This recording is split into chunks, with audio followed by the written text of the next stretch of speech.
today's video, I will be explaining why we decided to leave Bali, Indonesia, and my whole experience of traveling 36 hours from Bali, Indonesia to Los Angeles. So let's get started. Bali went into lockdown for 2 weeks because Indonesia was having the most cases in the world at the time. So they decided to do a 2-week lockdown so they can get the cases down and then hopefully reopen. But in those 2 weeks that they were locked down, the cases were not going down, they were actually getting higher. So they decided to extend, and I think when we were there, the lockdown got extended maybe 2 or 3 more times. So Indonesia at the time started saying, you can't leave Bali. If you leave the island, you have to have the vaccine. Okay, so then it's okay, we can just stay in Bali. We can see different parts of Bali that we still haven't seen.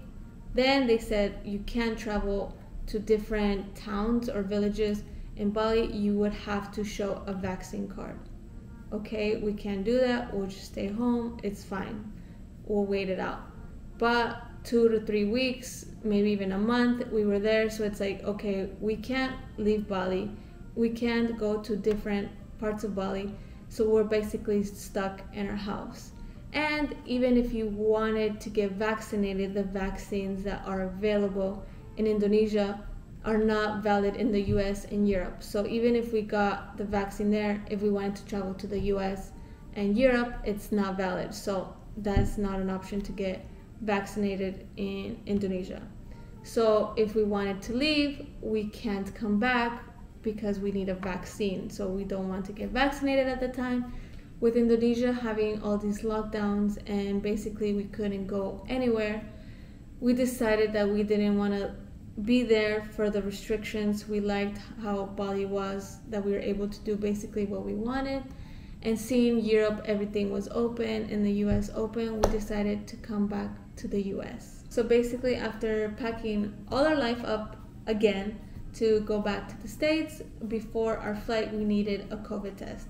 So 24 hours before our flight, we went to a clinic at 7 a.m. to have our test done, and then at 10 p.m. this same day, we got our results, and that test cost, I believe, $1.3 million, which is about $90. And the next day, we packed our suitcases into a car, we headed to the airport, and then from Canggu to the airport, it took us 45 minutes. It was a Sunday, so usually Sunday there's not many businesses open, there's not a lot of traffic, so it took us 45 minutes. And then in the airport, there was basically no one. It was empty. There was people there to help you with like little carts. Before you get into the airport, they checked our COVID test and our boarding pass to make sure that everything was okay. We were able to go into like the lobby, the check-in area, but it was closed because we were there 3 hours before our flight. When the check-in counter was finally open, I believe there was maybe 2 or 3 people in front of us, and then it was our turn. Since we arrived to the check-in counter to the time that we were going to security, it took us an hour. It took us an hour just to check in because there was like, they were telling us we were overweight. They didn't know how much to charge us or something. They were always asking for supervisors.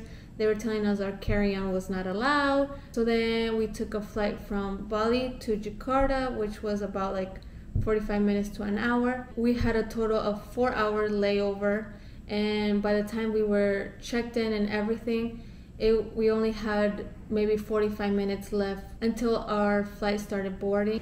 It took 4 hours in Jakarta to check in. People, it's so crazy. Life is beautiful. We're going to the next vacation. So make sure when you're booking tickets again that there's enough time. We thought 4 hours was going to be so much time, but it was just barely enough time. So from Jakarta we had a flight to Doha, and then when we arrived at Doha we had 2 hours and we arrived around midnight. I was surprised that in Doha the airport was full, and especially at 12 o'clock midnight, which was crazy that there was that many people. So after waiting 2 hours in Doha, we had a flight to LAX, which was 16 hours. And the rest of the trip was basically smooth, which was great after all the stress that we had in the beginning of our flights. So in total, we were flying 34 to 36 hours, which is crazy long.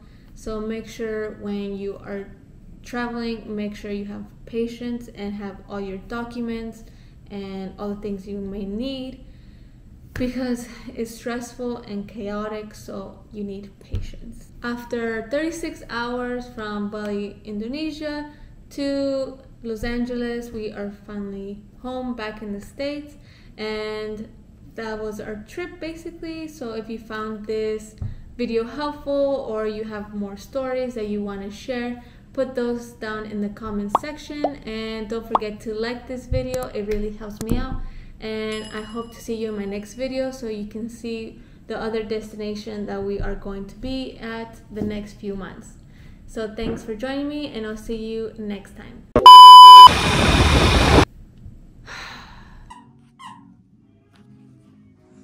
You gonna help me pack?